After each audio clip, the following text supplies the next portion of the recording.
Thank you again for being here. My name is Anthony Shabira, and I am a fraud analyst here at Provident Credit Union. You are attending our fraud-based webinar, which is Don't Fall for a Financial Scam. It's the big thing right now, and we want to make sure that everyone has the information they need to protect themselves and others they know. And we expect a lot of content, and we look forward to questions and hopefully you seeing a lot of value in this. So to kick things off, I will go ahead and start with some basic housekeeping of webinars. So if you look towards the bottom of your screen on Zoom, you will notice that there are a few buttons there. There's a Q&A button, which you will use to ask questions. And you should also see a place to go ahead and leave or join if you get kicked out of the Zoom call. So you do have the link if something was to happen. Go ahead and bring yourself back in. But that's the basic housekeeping of our webinar today. So let's go ahead and move forward. This will be a webinar, which means that we are going to present information, and it's not going to be a two-way dialogue at this point, but your Q&As will get some attention towards the end as time permits here. So a little bit about me, as I said. Let's see here.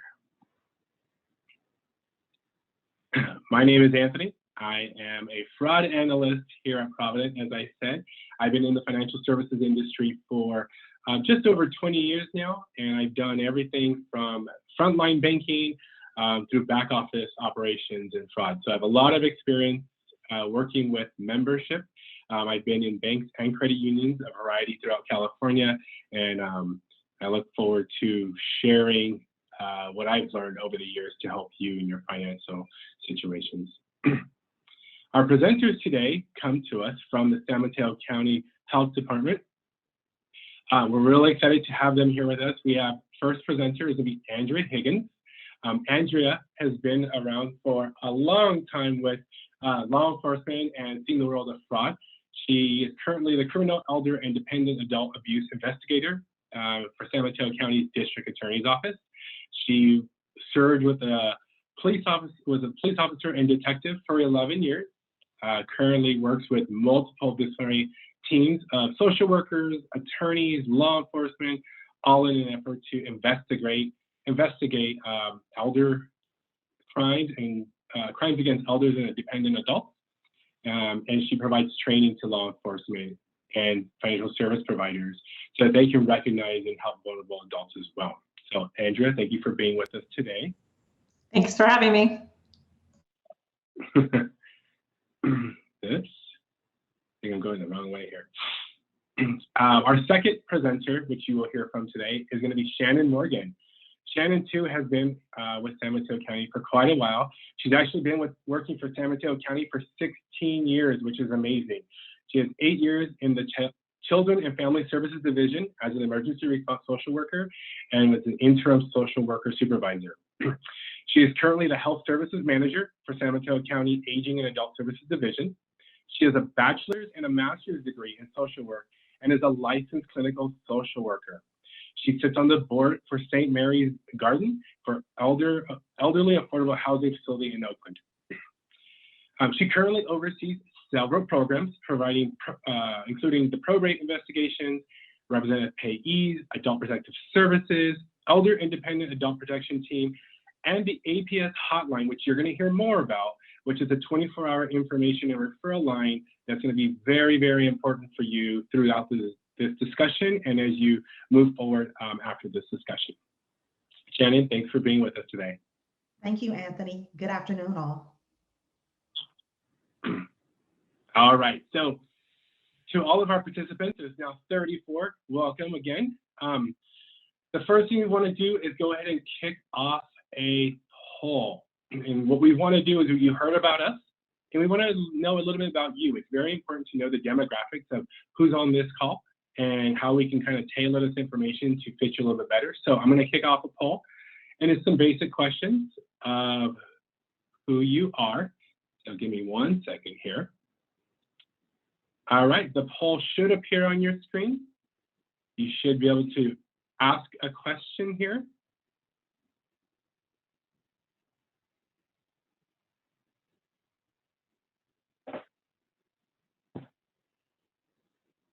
Look at those responses come in. Let's see here.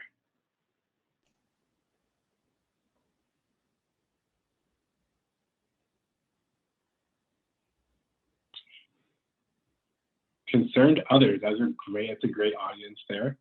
Let's see here. Also, I see 65 and older. We have a few more seconds on here. A few more people responding.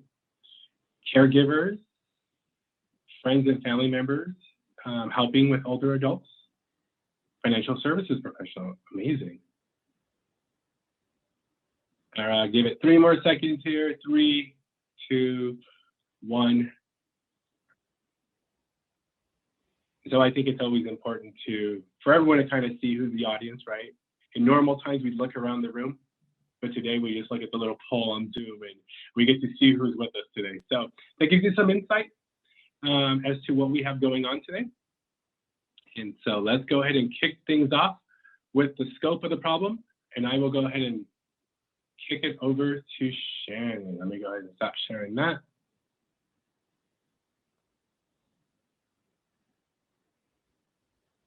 There you go, Shannon. It's all yours. Thank you so much, Anthony. And again, good afternoon to everyone. And I'm so happy that everyone has registered and taken the time to just learn more about this rich material that Andrea and I will be presenting. But before we dive deep into understanding financial abuse and financial scams, I want to set the stage and talk about the population that it is affecting, older adults.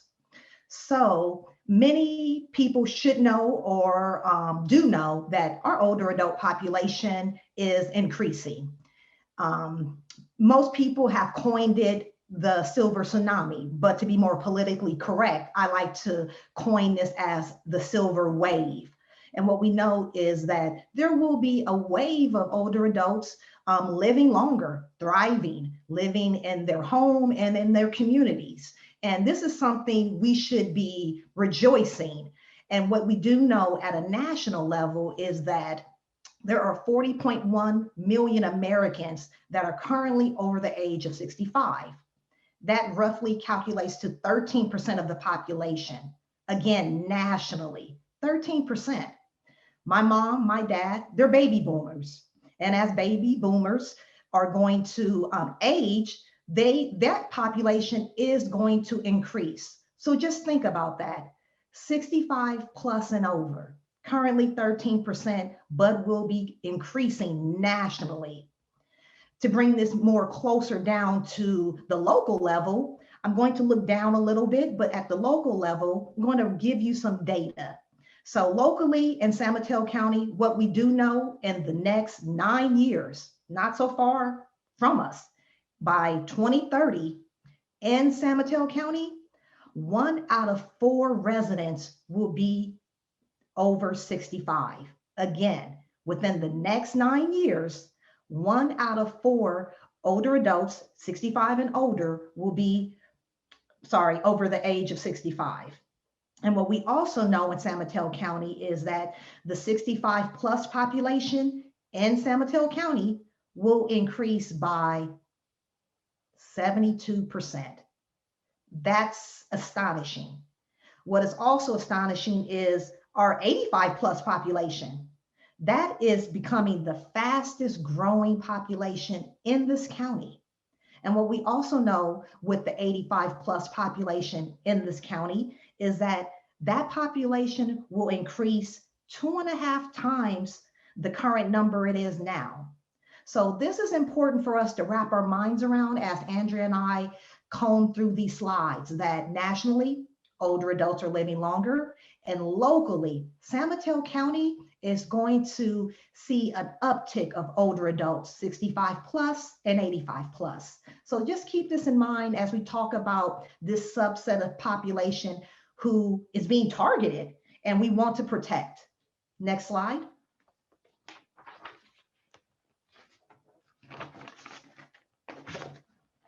So now that I've kind of laid the foundation about the demographics at a national and local level, let's just jump right into it and let's talk about some signs of abuse. how we should know abuse and report it. And again, these are simply indicators. So let's start with neglect. Neglect could be by others or it could be self-neglect. And to be mindful of time, I'm not going to read all of the bullet points, but I'm going to point out some that I think are important. So self-neglect or neglect of others can come in various forms. It could be an older adult that typically was very well kept, presents themselves well, but over the course of time, you start noticing a change of appearance, starting to look unkept, starting to look disheveled. Doesn't always mean self-neglect, but it could be a telltale indicator that you may want to ask more questions about that older adult. Also, a telltale sign for you to explore more would be someone who's no longer, let's say, taking their prescribed medication, someone who has heart medication, but they're not taking it anymore. And they don't really have a justifiable mean as to why. That could be more of an exploration for you to kind of get a sense of, is there something I should be concerned of? Moving on to physical abuse. That can be as apparent as someone having a visible black eye, broken bones, just physical, visible injuries that are really not justifiable. You can have an older adult saying, oh, honey, I fell down the stairs. That's how I got the black eye. Well, they go to the doctor and the physician is saying, based on this story, Ms. Johnson, that doesn't seem plausible that you would get such an injury to that extent. That seems more of an intentional injury, something that was inflicted. So that could be signs. It can be even more insidious, just minor scrapes and bruises that you're seeing more frequently for an older adult or someone you love. So again, seeing this doesn't always mean, oh my God, physical abuse, but it should mean, well, can I start having this conversation with this older adult? Or do I need to call Aging and Adult Services and our hotline to kind of consult with them about my concerns? Moving on to financial abuse. Again, my program, we're very focused on financial abuse, and that can come in various forms. It could be someone financially abusing themselves, no longer paying their mortgage, falling behind on their utility bills. And the reason why could be, oh, I found a new friend on Facebook, and now this new friend, I've befriended them and they're in need. So I forego paying my utilities to help them out. That could be some areas of possible concern. You can even have financial abuse by others. You can have someone who's a neighbor who's decided to befriend their neighbor, older lady who's no longer has many people in their lives. They're starting to go grocery shopping for them. But as a concerned daughter, you go through your mom's banking records and you say, Mom, Amazon purchases? Your retail shops? You never shop at this place. And the older adult could say, oh, the neighbor next door is doing some purchases for me, honey. But older adult may not know that their credit card is being used for things that they are not authorizing. Again, indicators that there could be something that you may want to explore, or again, seek consultation with our hotline. You're on it, Andrea. Thank you. Next slide. We're going to go back to mental abuse. Within the county and within my division, we also call this emotional abuse. And this could be as straightforward as overhearing adult children degrading their parents, name calling, profanity, harassing them, intimidation, things that will cause some emotional suffering. And that could couple with other things. Someone could be being emotionally abused, and that can cause an older adult to begin in self-harming actions. So these types of abuse can definitely be layered. Moving on to sexual abuse, Andrea and I may tag team this one because from a law enforcement standpoint, she may have some examples. And sexual abuse can be sometimes an uncomfortable conversation to bring up, or just sex in general, because that's really a personal, private discussion. But that can come in the form of, again, taking your mom to an annual physical and the doctor's telling you, well, unfortunately, your mom has tested positive for a sexually transmitted disease, and you're shocked. First, you had no idea that your mom may have been romantically involved with someone. Mom may begin to become very guarded about this information. The guardedness could be that there could be some trauma there. There could have been an inappropriate contact, touching, that could definitely be signs of sexual abuse.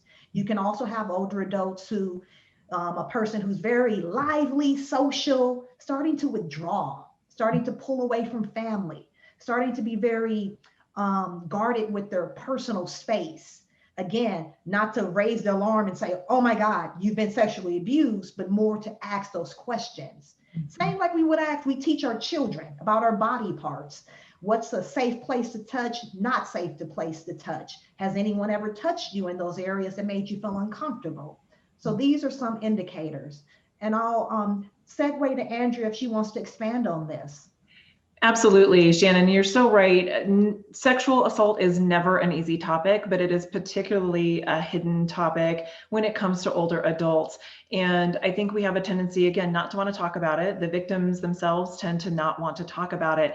And we just really have to be careful not to dismiss those kinds of concerns. Sexual predators are typically going to choose their victims based on people that they think may not be able to defend themselves, or people they believe may not be believed by law enforcement if they later report that they were assaulted. So we absolutely owe it to the potential victims in cases like this to believe them first, and to understand that there are a lot of complex dynamics around these things.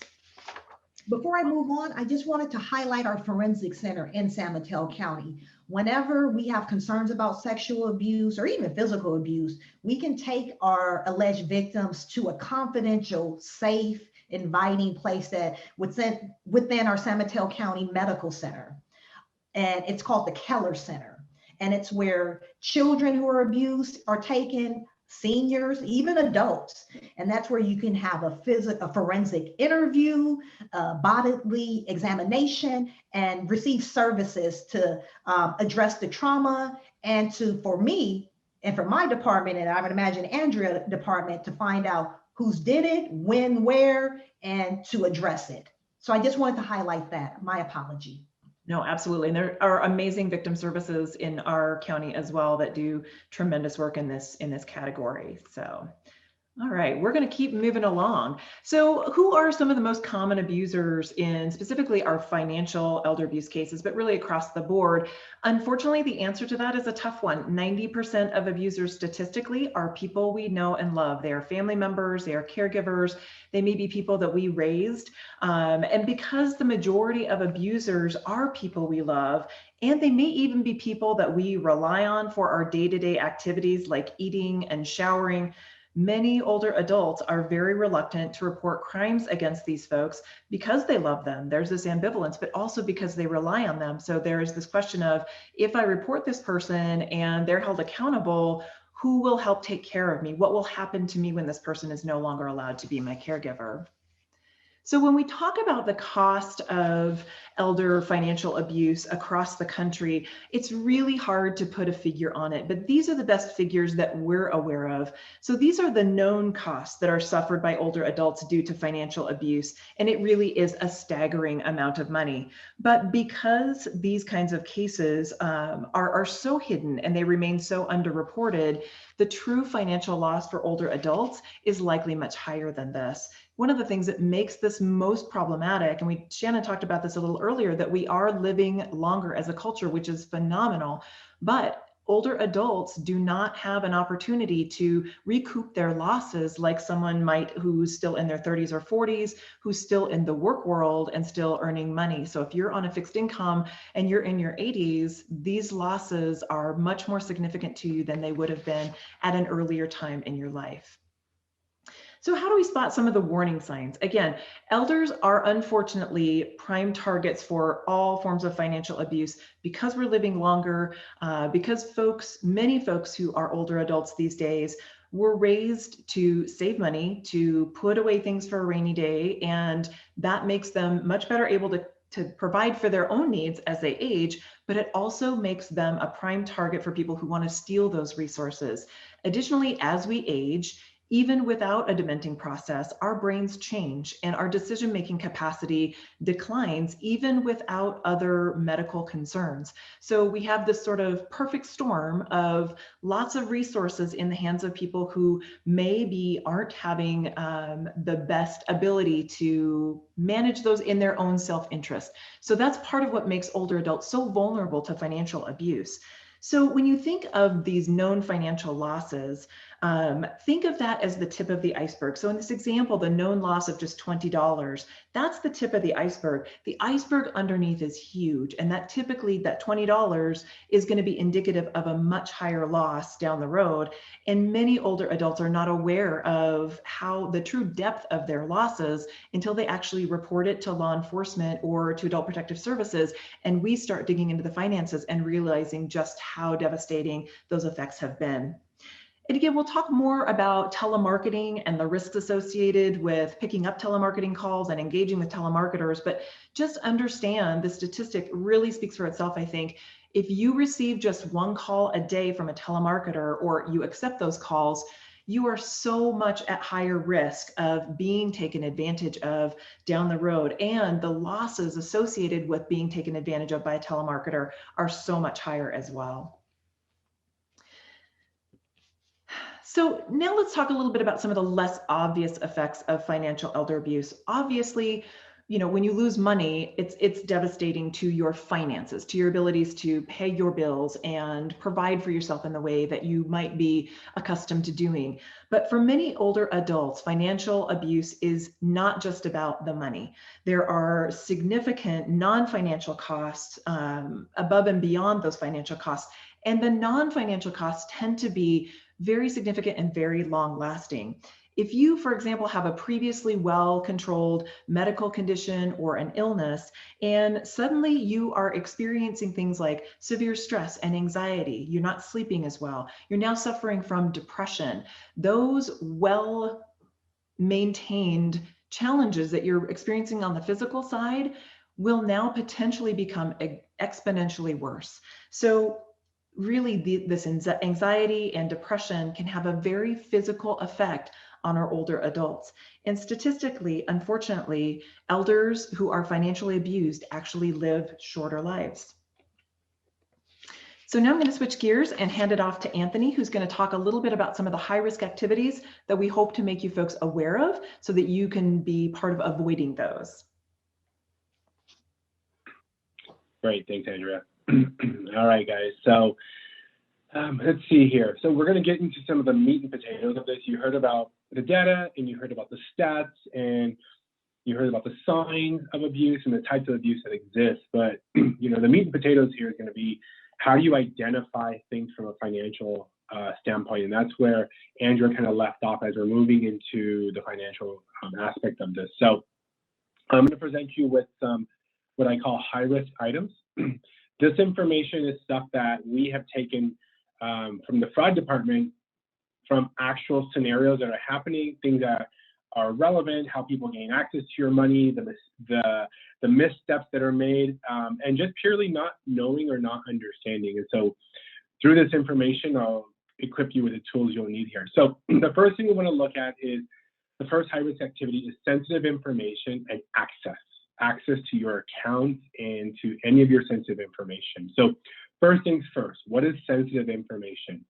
So your social security number, bank accounts, your debit, credit card numbers, it's all sensitive information, right? It's valuable, and this information can be used to then process fraudulent transactions and commit identity theft. You want to make sure this information is secure, but you also want to understand that this is information that is used on an everyday basis. You give out your account number to pay for your PG&E bill. It's on the bottom of your check. You use your debit card and your credit card to pay for everyday life activities, groceries, gas, medicines. So it being sensitive information is the important part. Understanding that when you hand over this information, that somebody could potentially do something with it later. But the reason why it's not confidential information necessarily is because you can't just keep it in your drawer and say, I'm never going to give it to you. You have to go about life, and you need to pay for your groceries and your medicine. So make sure that when you handle this information, you do so in a very in a way that makes sure you understand, you trust who you're giving it to. The next section is going to be PINs and passwords. This is very, very important because PINs and passwords is where that layer of protection that your financial institution builds out for you and the layer of protection you build as a consumer in the everyday market starts deteriorating, right? So your PINs and passwords. Number one thing, never give out your PIN number or your password to anyone. There's never, ever, ever a good excuse to do so. Your PIN is called a PIN because it stands for personal identification number, not your cousins, your nieces, your grandsons, your granddaughters, your daughters. It is your personal number. And we understand that as things change, your ability to maybe transact on your own changes, and therefore we become more willing to give our PINs and passwords to people because we think they're going to help us. But as stated earlier by Andrea and Shannon, the people who take care of elders and us sometimes are the ones who most likely are the ones who commit the financial abuse. So PINs and passwords should not be given out to anyone. If you're getting to the point where the assistance is needed, speak to your financial institution, because we do have ways to properly do this so that the right people have access and everything is tracked. This is for your own protection. Never give out your online banking information. Your online banking information is so vital because it gives a person access to all your account information, more information than you think, without ever having to be in front of a credit union representative, or without you ever knowing, because they do it from the comfort of their home or their mobile phone. Never give someone your login information because it does give them access to everything, as I said, right? So PINs and passwords, huge, huge, huge. Just if any time there's a PIN and password, if you're gonna share it, just remember one thing, don't. So that's the best advice I can give you right now. The next one is text and link scams. This is going to be a newer thing that you may not be familiar with, and the information I'm going to give here is something I want you to hold dearly to because it's the unknown. There's a lot of unknown when it comes to text and links. So when you receive a text message, you assume that the number that appears on your phone or the name that appears on your phone is true and accurate. Not always the case. Okay, so once again, the name that you see when you receive a text message or the phone number you receive is not always what it appears to be. There is technology out there that allows people to send things and manipulate the information you receive, you get on the receiving end, okay? Same thing goes true for links. So let's say you get a link from your child and you say, okay, well, it's my child, I use this all the time. The one thing you don't know is if their phone has been hacked. So then you see a link and it says, hey mom, open this up, I've got some good information. Probably not the best thing to do. Reason being, you may see a link that says www.providentcreditunion.org, but you don't really know what's encoded behind that link, the technical part. And there's no way for you to know by just looking at the link, right? If you get something like that, I would say avoid it. Don't open it. Don't click on it, because the risk in doing so is when you click on a link, you don't know the action and the access that you're giving to the person who has sent that link. Sometimes it can give them access to shadow your phone, which means that everything you do on your phone, they're watching. So then when you put in your password for your bank account or your credit union account or your PIN numbers or credit card numbers, they're watching all that, and that's how they obtain it. Other times you click the link and it actually is your authorization for money to move around. So that's not your intent. So the best advice I can give you on any links is do not click on them if it comes from a text message or an email. That's the best way to kind of protect yourself. If you ever get something from the credit union or a reputable company, you can call them. You can go directly to their website. You don't need to click a link. Any reputable company will never, ever, ever ask you for an account number. any sensitive information like social, if anything, they will say, please call us at the number that you have on file for us. Very generic, and then you go from there. So that's going to be sensitive information. The next section I'll go over here is high-risk activity when it comes to contact and transactions. So a couple of the items we have here are going to be the pictures. So in the pictures, you see the check. We call them check cashing scams. We see instant transfers through Zelle, Apple Pay, PayPal, Venmo, and there's many more. Gift cards, we'll talk about gift card scams, and wire transfers. The reason these images are there, and this is part of this section, is because when a scam is happening, you are going to be asked to do something using one of these methods. You're either going to receive a check and they're going to accidentally pay you too much and ask you to send it back somewhere. You're going to be asked to send money to someone or to receive and then send money to someone via Zelle, Apple Pay, PayPal, Venmo, Cash App, some electronic method. And the reason they do this is when you hit send, that money is gone. It's basically like handing them a $20 bill. The next way they're going to ask you for something is they're going to say, complete this activity, whether it's secret shopper, work, buy some gift cards, do a test for us, tell us what you think. And then they're going to say, send us the gift cards, or even quicker for them, snap a photo or text us the information on the gift card, like that account number on the gift card, scratch the little part in the back and tell me what the secret code is. The reason they do that is the minute you give them that information, that gift card is spent. It's like giving them $20 cash again. So even though you have the physical card, the fact that they have that information that you provided them, that money is going to be spent on their end, and you're left with a piece of plastic that's worth nothing. Then the last one is going to be wire transfers. Wires are basically the same thing. And so we're seeing a high uptick on wires right now, where people are receiving emails from trusted sources saying, hey, send a wire.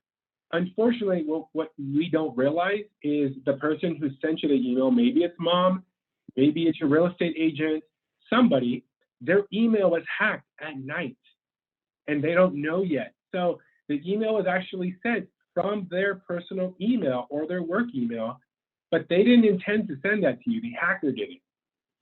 You get it, you take the instructions, and you send it off.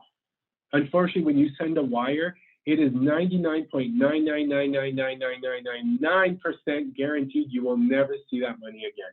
That money moves fast. So these are going to be some high-risk activities, some red flags that no matter what you do going forward after all the scenarios you're going to hear in a bit, if any of these things show up and it's outside your normal activity, you definitely want to have caution. And if anything, speak to your institute, your bankers, your credit union, your bank, wherever the money is coming from. And be very, very honest, because normally the people asking you to conduct this transaction are going to tell you, say this story, do this, be aware they're going to ask you because they don't want you to take your money away from them. That's not true. They're coaching you into what to say so that you avoid telling the truth, and we can actually identify what scams are happening to help you. So let me tell you what it generally sounds like. It's going to be the words on the bottom. The hello. Usually an individual contacts you out of the blue via social media, email, maybe through the mail, but those are the ways they generally contact you. The story, they're going to tell you, I'm located out of state, out of the country, out of the area. I can't get to the institution myself. I'm in an abusive relationship. Poor me. I'm in financial need. I've hit rock bottom, hard times, especially with COVID. Can you help me out a little bit? We're good friends. I don't have an account, or I'm not able to open an account because I had bad activity in the past, and they just won't let me. They don't want to help me. They make you feel bad. I need your help claiming money. If you help me claim my inheritance or my winnings from this lottery, you help me and I'm going to help you. They're going to play to your emotions and your goodwill. right?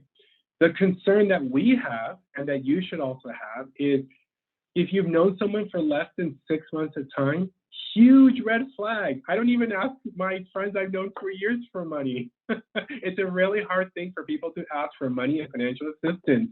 So someone you haven't known that long, you would think they'd have a little bit more hesitance to ask you for that. They're asking you for access to your online banking or to conduct a transaction for them. Your account is designed for you and your personal business to help you and your personal matters in your finances, not somebody else's. And access to your online banking is never good, as we said before. It gives them access to everything. You've never met the person, met them in person, and they say, oh, because of COVID, we can't get together, or they're out of the area. It's a great way to make an excuse for you to believe them as to why they can't meet you in person. You only know what they told you. You don't know anything more about them. All you know is what you've seen online to their profile and what they tell you their situations are. You haven't told any close friends or family members about this relationship, friendship you've developed, and what they're asking you to do. That's huge. We're usually not embarrassed to talk about things that we feel good about. We like to talk about those things. We like to talk about how we're helping people. That's normal for us. We're humans. When you don't, that's already giving you insight and red flag that something's wrong. Your gut's telling you something. What they usually will ask you to do, negotiate a check. And they're going to tell you it's going to go in, give it about 2 days because they know the process. And once the 2 days go, the funds are available. No, they're not. After 2 days, normally, the check is still in process on the back end.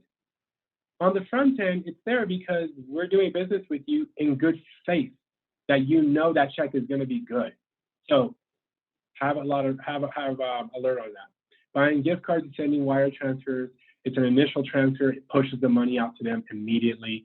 And sending all or a portion of funds to someone else, right? They overpaid you. They want you to, don't send it back to them. Send it to somebody else. Split the money between people. Send a wire, send a gift card, send a Zelle. All these different ways of sending money all at the same time. Huge red flags. So those are your high-risk activities. And as the ladies move forward on giving you some examples of scams that are actually happening, keep these in mind because they will always appear on these scams. Shannon, I think it's over to you. Actually, it's going to be over to me this time. Anthony, thank you so much for really highlighting those high-risk activities, because any of the scams that Shannon and I are going to talk about with you, they are all going to make use of one or more of these high-risk kinds of transactions. So anytime across the board, when you hear someone asking you to go cash a check for them, to give you information that is personal information, to go buy a gift card, to pay for something, that should automatically raise your personal red flags and help you know that whatever's coming as part of this request is probably not something that you want to be involved with and probably isn't above board, honestly. Let's see if I can get there we go. I'm going to talk just briefly about government agency scams. These are the kinds of scams where somebody pretending to be from the sheriff's department or the FBI or the IRS or any of those sort of major government agencies. Those companies, those entities will almost never call you on the phone, period. So just the fact that somebody's reaching out to you via the phone and saying, I'm with the sheriff's office, should be a red flag for you. The other red flag is if those people try to extort you for money, if they try to tell you that you have a warrant in the system because you failed to pay your traffic citations. None of those agencies are ever going to reach out to you on the phone and ask for personal information or threaten you or try to extort you. So if you hear those kinds of calls coming in, then please do ignore them. And if you are concerned that there might be some little bit of merit to what's being told to you over the phone, hang up the phone and call whatever entity it is that's presenting itself as who you're in trouble with. So call the IRS and say, I'm so-and-so, and I just got a call saying that I owe back taxes and now there's a warrant in the system. And I guarantee you, if you can actually get somebody on the line from the IRS, they will reassure you that no, that's not the case. So independently verify anything that comes to you from an unsolicited format. So somebody calls you, somebody emails you, somebody, you know, touches base with you on the internet, or even sends you a flyer. Always verify the information independently. Shannon, I'll hand it off to you for the telemarketing scams. Yes. I think we all get these types of calls. I get them multiple times a day since working at home, and they're frequent and they're annoying. And I believe sometimes the frequency is really trying to beat you down and get you to pick up that phone. Please resist. I think I tell my mom this on a weekly basis. If you don't recognize the number, don't pick up.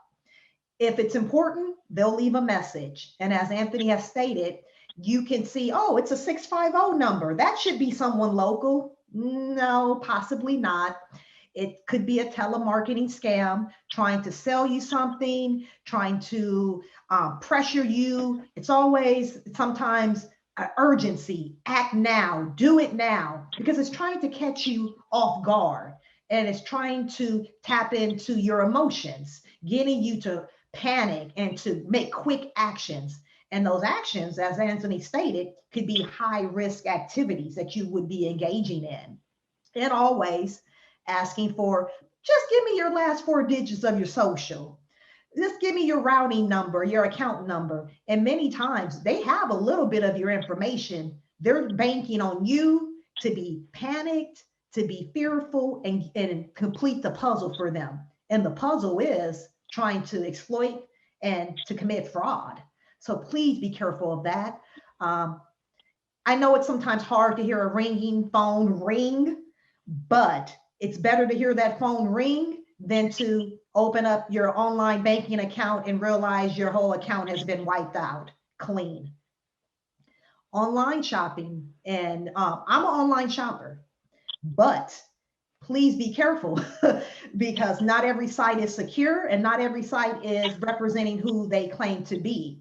Again, that urgency pitch, trying to get you to commit to something, to buy something, or and I think we all experience this. We can do some browsing and then all of a sudden we get these pop-ups like, oh my God, I was just looking for some boots. Now I'm seeing all these pop-ups about this, or I'm getting solicitations to just click on this for a cheaper deal. And these scammers know how to get individuals. It's always enticing. It's like waving that carrot in front of you, hoping that you will bite. And once you start nibbling off of that, it really can send you into a tailspin where you can be out of hard-earned cash. So if you are someone who typically doesn't online shop, I would say you may not want to engage in that if you don't feel comfortable with it. I would say don't try any new online activities if you don't feel confident, or if you don't have a trusted family member who can help navigate that for you. And many times as an online shopper, you can always go through secured routes. PayPal can be secure, and that could be a secure way of doing online purchases. However, there also are PayPal scams that will reach out to you and say, your account has been compromised and we need you to click on this link. Please don't do it. It's best to call that entity to verify whether that's accurate. Next slide. Let's see if I can get it to go. There we go. So, and I think most people have also heard about what we call sweetheart scams, where somebody intends to present themselves as a potential suitor or paramour for an older adult in particular. And unfortunately, these scammers really prey on lonely and vulnerable folks.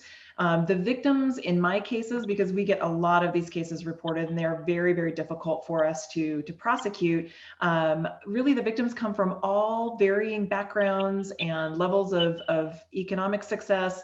There's really no one common denominator for these scams. They cut across all boundaries. And unfortunately, the best way to avoid these kinds of scams is to really embrace a healthy level of skepticism about any new quote unquote friends who kind of want to insinuate themselves into your life, and in particular into your financial life. I think we've all also heard a lot of horror stories about, grandparent scams where somebody is calling and saying, either I am your grandchild or your niece or nephew, or I'm calling from where that person got arrested and you need to help them get out on bail. Many years ago, I got a call when I was at work from my mom who said essentially that my cousin, her nephew, was in custody on drug possession and trafficking charges. And she was literally had her coat on and was on her way out the door to go buy a gift card to send to help bail him out from being in custody. And I stopped her and said, Mom, have you tried calling my cousin? And she started to say, well, no, I can't because he's in jail. And then you could see the light bulb go on above her head. She realized that she was being taken advantage of. And so I called my cousin, who's also in law enforcement, and he was fine, of course, not in custody, and was just angry that, my mom, who was one of his favorite aunts, had been taken in or almost taken in by this scam. So again, verify, be skeptical, don't take things at face value. Unfortunately, we don't live any longer in an era where we can trust people and take them at their word, which is really a terrible thing. But unfortunately, that is the reality that we live in now. And so if somebody is pretending to be a family member, verify. And I don't care if that scammer on the other line says, well, you can't call anybody because, I don't want anybody to know that this terrible thing has happened. Do not allow people to paint you into a corner like that. Verify, call whoever it is that's supposed to be under duress, and get that person on the line, because I bet you 99.999% of the time, that person is going to be just fine. All right, we'll move on to the next one for Shannon. If I can get there we go. Hopefully it went. Did it go? Nope. Hang on. There we go. Employment scams. Quick, easy money, like complete this survey, be a secret shopper. Again, things that you may see pop up on, again, social media or just in your personal emails. If it sounds too good to be true, it probably is. I haven't found that pot of gold that's attached to, has no attachment to it. I don't believe it's out there. So please be careful of that, because just like I get up every day and work 8 hours, there are scammers who get up every morning with a cup of coffee and is on their computer looking and spending 8+ hours trying to create these schemes. And remember, it's a full-time job for them. So you have to work full-time to avoid the pitfalls, especially with employment scams. Again, sending money to buy a product, being told that if you do this, you're going to get something back. Just be careful of that. Lottery, again, enticing people. Everyone wants to hit it big and just have that quick, instant gratification. And again, scammers know that. And so please be careful. I know I grew up Publishers Clearinghouse, and you do this and you'll get that. Now it's a little bit savvier. There's many sweepstakes scams. And again, they have a little bit of your information.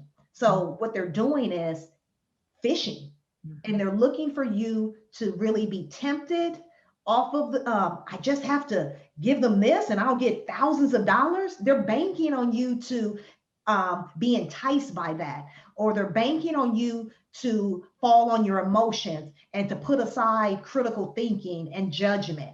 So if you have someone, and I think many times we can identify someone in our circle that we can run this by, but I do know in working with Adult Protective, unfortunately, there are some people who do not have a trusted or someone close, but don't fail.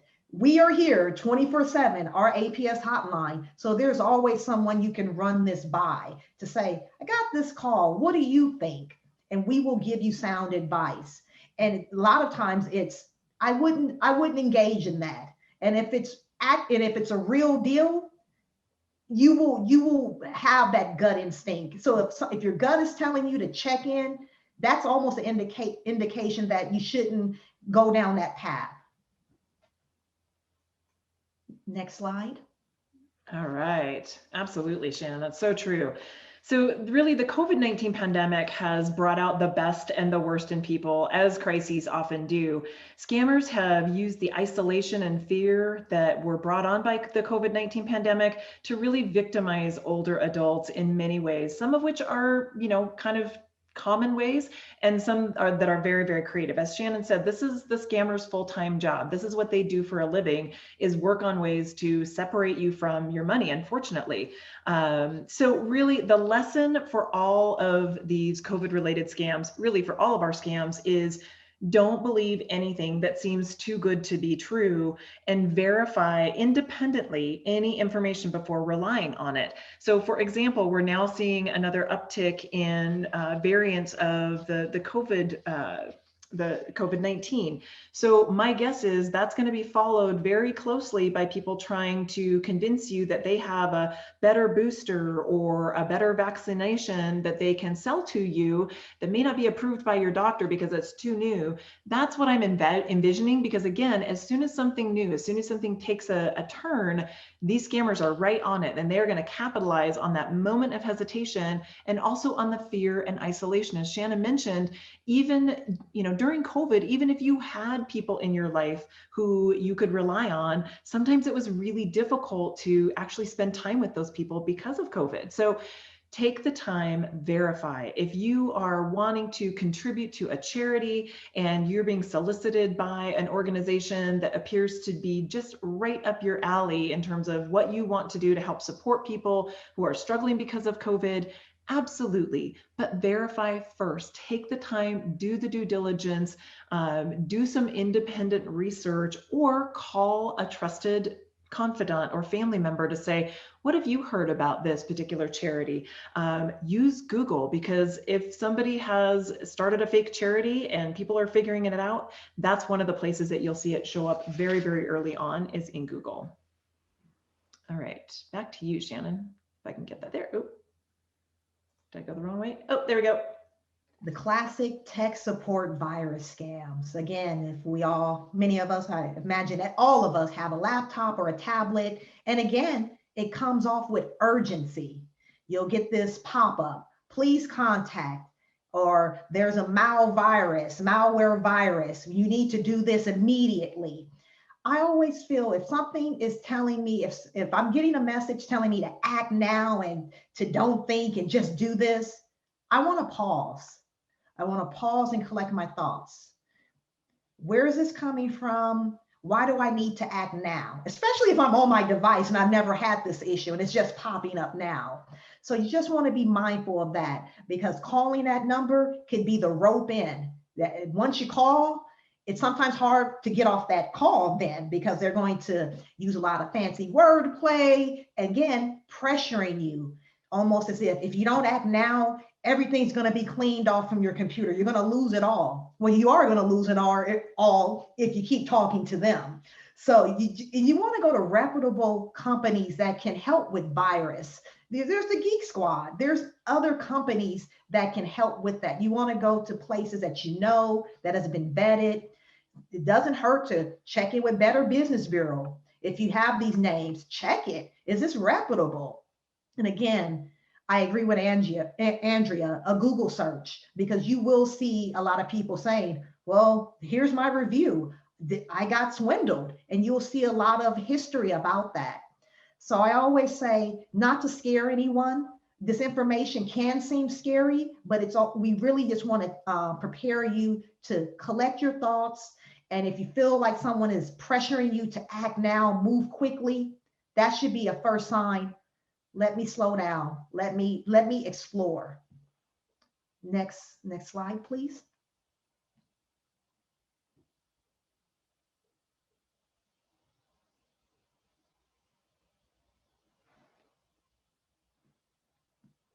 Good old phishing, just like what it is.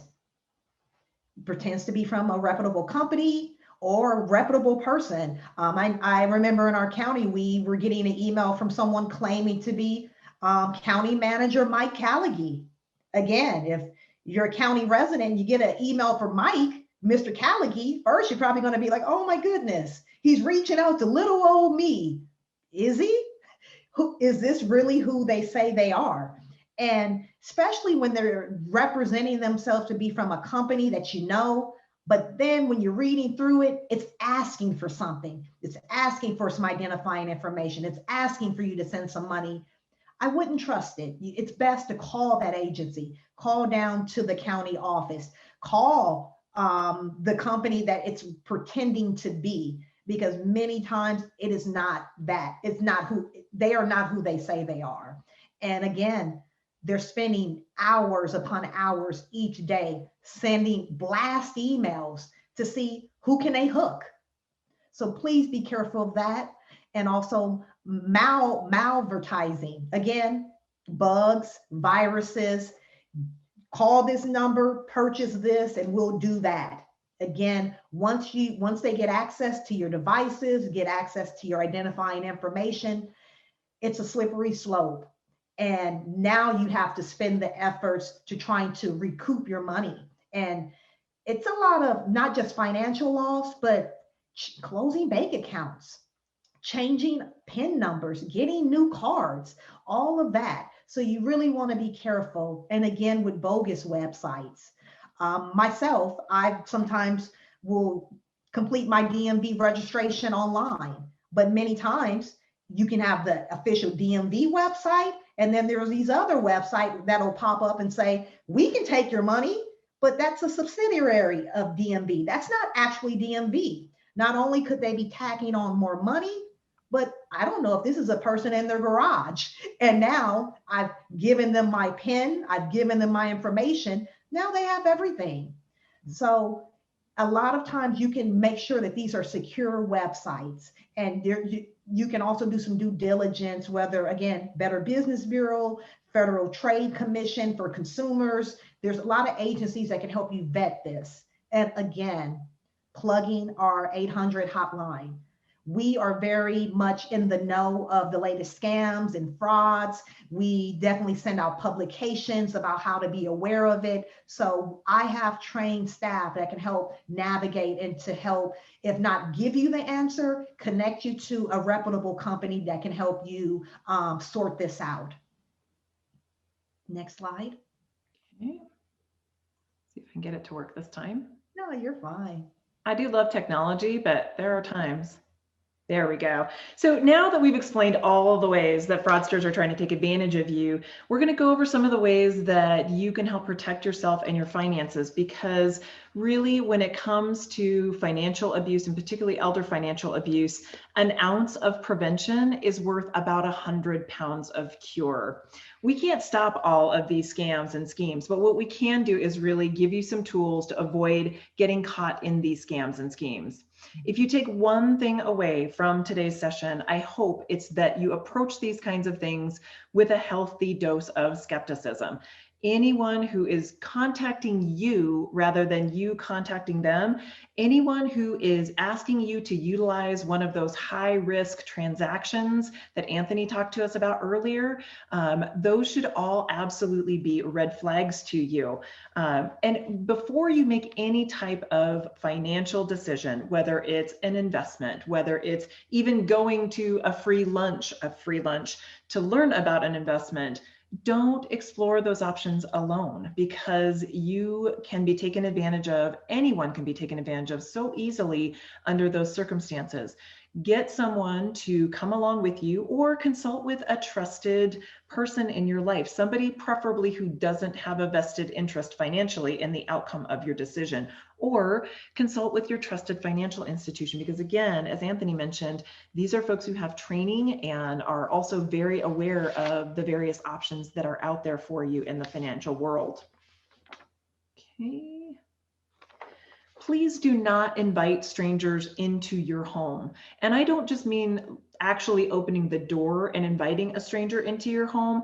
I mean all the ways that we can allow strangers into our homes these days. Do not hire caregivers based on an unreliable referral or a random internet pop-up that came up when you were doing web browsing. don't open the door to somebody physically knocking on your door saying, hey, it looks like your roof needs some work, or it looks like your driveway needs to be repaving. No, unless it is the Girl Scouts selling you cookies, and that is legit, do open the door for them. You don't need anything else that people are trying to sell you door to door. A legitimate company, for the most part, is either going to send you information in the mail or provide you information when you reach out to them and ask them for that information. And again, please do not allow a stranger into your home by picking up the phone when you don't recognize the caller. And I know how hard that is, especially during COVID, when people may go days without talking to loved ones, or may not be as connected as they once were. You couldn't go to the senior centers during COVID. That really increased that vulnerability, because when the phone rings, it's so hard not to pick it up. But that is one of the surest ways to losing your hard-earned money, is picking up that phone when you don't recognize the number. And as Anthony and Shannon have both mentioned, just because the number looks like a local number to you, do not answer that phone. If it's somebody who really needs to reach you, they will leave you a message. There are apps that you can buy online that will do what's called spoofing phone numbers. So you can basically make a phone number look like it came from anywhere, regardless of where that call is actually originating. So please do your due diligence, have that healthy level of skepticism, and verify, ask questions. Don't just take people at face value, because unfortunately, again, we just can't do that anymore. So again, don't forget those high risk kinds of questions and information that Anthony also talked about. So it's not just about the methods of money transfer, it's about the information that's being requested. Never give out important information over the phone: dates of birth, social security number, things that may seem innocuous. Your credit card number, taking a picture of a gift card and sending it. That was a great example that Anthony gave. If there is an entity asking you for those kinds of things, you absolutely know that you are on the hook with a scammer, and you need to cut off that conversation. You need to avoid that person and block them from contacting you, because that is not going to be a legitimate contact. Verify any concerns that you have about, do I have a warrant out? Do I have unpaid tax liability that now there's again going to be a warrant out? Call your local law enforcement agency, call the IRS, reach out to those agencies directly. Do not allow a scammer who again spends their entire life trying to find ways to take advantage of you. Don't let them do that. Don't give them that satisfaction. I just wanted to add, I'm sorry, Andrea. No, do. Even with unknown calls from myself, and I tell my mom, you pick up the phone, hello, Shannon. I'm not going to even verify that I'm Shannon. Mm-hmm. May I ask who's calling? Because that can start it right there. Mm-hmm. You just want to be careful. I ask more questions than I answer. And that's my motto with strange calls, if I choose to answer them. So just don't feel free to just be an open book to a complete stranger, because they're banking on that. And I do understand people who in COVID, we're isolated. Many people are isolated. If you need friendly visiting remotely, there's numbers, there's agencies that we as aging and adult services can give you. There are agencies that have volunteers that are geared to call older adults to keep them company. So if you're looking for that, call our social service agency. We can connect you to those legit friendly callers, and they will not be asking you for your last 4 digits of your social. For sure. Absolutely. What a great suggestion, Shannon. So if all of our best efforts to help you and your loved ones avoid these scams aren't necessarily successful, then we wanted to give you some information about how to report any issues or concerns that you have. And I, in particular, really want to encourage all of you to be that nosy neighbor, be that friend that just doesn't give up when somebody says, you know, I'm not feeling good today. I don't know if I really want to talk. Be that family member, be that person who does not let an older adult withdraw from that connectedness, because that is where scammers live. They live in that space where we back away and an elder is now isolated and there's no one to say, hey, why are all these packages showing up on your doorstep? Why are you, afraid to pick up the phone now? Or, why is it that you're asking me for money because you can't pay your mortgage bill? What's happening here? Be that nosy neighbor. Please encourage your family members, your friends, yourself, if you are unfortunately a victim of abuse. Please report it. Local law enforcement agencies, we need to know what's going on in our communities. And many older adults really do tend to blame themselves for being taken advantage of. Oh, if only I had been more suspicious, if only I had used my brain, if only I had. And it is not your fault. Again, these are professionals. This is their job, and they're very, very good at it. There is absolutely nothing to be ashamed of about the fact that someone was able to separate you from your money in a way that you just have no idea how it happened, okay? It happens to so many people. And the quieter we stay, the less we report it, the more successful those scammers become, the more emboldened they become. Because if you don't report them and the next person doesn't report them and the person after that doesn't report them, they just keep going until they get stopped or until they get scared off.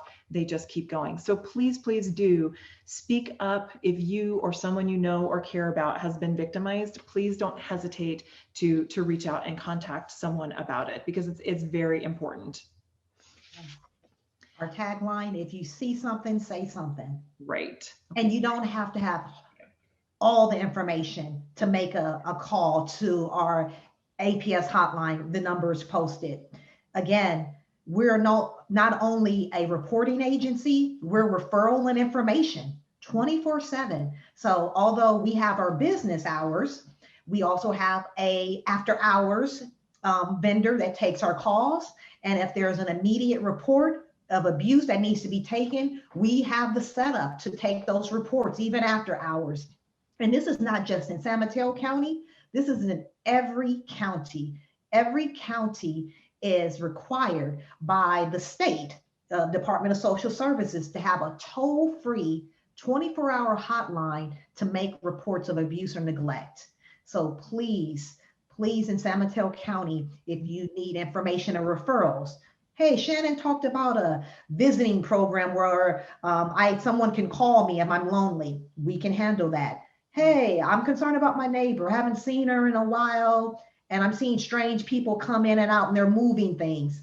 Call. Doesn't mean something is necessarily wrong, but it doesn't hurt to vet that. So definitely encourage the 800 line.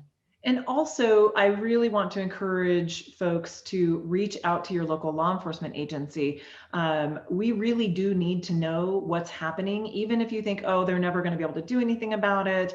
I'm going to be embarrassed to have to report what happened to me. Please call us anyways, because if we don't have these numbers and these stats, if we don't know what's happening in our communities, we can't help reach out to stop it. So it's really, really important. If it's an emergency, call 911. But if it's not an emergency, then reach out to your local law enforcement agency's non-emergency assistance line.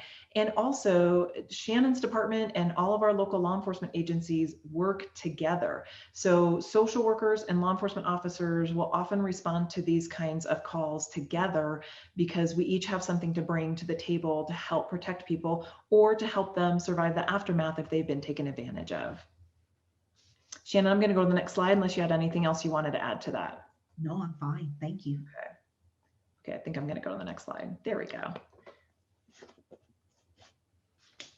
Did you want to talk about the FTC, Shannon, and then I'll talk about CFPB? Sure. So Federal Trade Commission for consumers. So it is geared to protect consumers like us from being deceived, from being victims of fraud, theft, and to make reports. So if you feel that you've been deceived as a consumer, that you've been defrauded, please use that website to first comb through that website. It's a lot of rich information there, but many times my hotline workers are giving that information out, because many times people are contractor scams. People say they're going to do some work, they give them the down payment, and they vanish. Well, we want to report that. because I doubt that you're the only one. Mhm. Andrea? Absolutely. And I wanted to highlight the Consumer Financial Protection Bureau. And also just to let everyone know, the slides that you're seeing today and the information that you're hearing from us is going to be available to you afterwards. So you don't have to feel like you have to write the websites down, because you'll get a copy of the slides down the road. But the Consumer Financial Protection Bureau has some really amazing materials. They have a Money Smart for Older Adults program that's available online. All that information is available online, and that's designed to help folks manage their money as they're aging, to sort of age wisely and age in place, if that's your desire. And then there is another category of resources called Managing Other People's Money, and that is a set of reference sheets in multiple languages that's designed for people who are stepping in to help older adults who may no longer be able to effectively manage their own finances. So these well-intentioned folks want to do the right thing, and this is sort of a blueprint for how to make sure you're doing things right if you're managing someone else's money. So great resources to be available at both of those websites. Okay. Oh, shoot, sorry, I went past. There we go. And this slide, I know we're a little over time, I'm so sorry, but self-explanatory. Adult Protective Services, 800 line, train professional staff that are there to take your calls, to offer resources, to help normalize situations, no judgment, all helping hands. So thank you for your time. Yes, thank you everybody for being here today, taking the time to learn more, and hopefully share this information with your neighbors and your family members and loved ones. Thank you. Awesome, thank you. From Provident Credit Union to Andrea and Shannon, thank you for being part of this panel and sharing your wealth of information. And to all the attendees, we greatly appreciate you joining us. I did share the information throughout the chat, even before 2 o'clock, with the phone number. And when all else fails, speak to your local financial representative, speak to your bankers and your tellers, and be very honest with them. We see so many cases that we can recognize things that you didn't, and be truthful. There's one thing I can say is the scammers are starting to coach people to lie to their financial representatives because they know that things are being caught. So don't feel embarrassed. These scammers are, like I said, professionals, and they are not targeting only the older population. We're seeing this at the other end of the spectrum with our younger, our under 30 population. Those are the two targets they're getting, and it's because people are busy when they're younger, and they don't stop to think. And our older population is seeing it because many times they're isolated, and they feel a little bit embarrassed sometimes to ask for assistance when they assume, oh, you should know, you've been around the block. No. Speak to us. Don't feel embarrassed. Be honest. And when in doubt, when your gut feels funny, pick up the phone and call APS hotline. So thank you to everyone again. You have yourself a great afternoon. Bye-bye now. Thank you. Bye.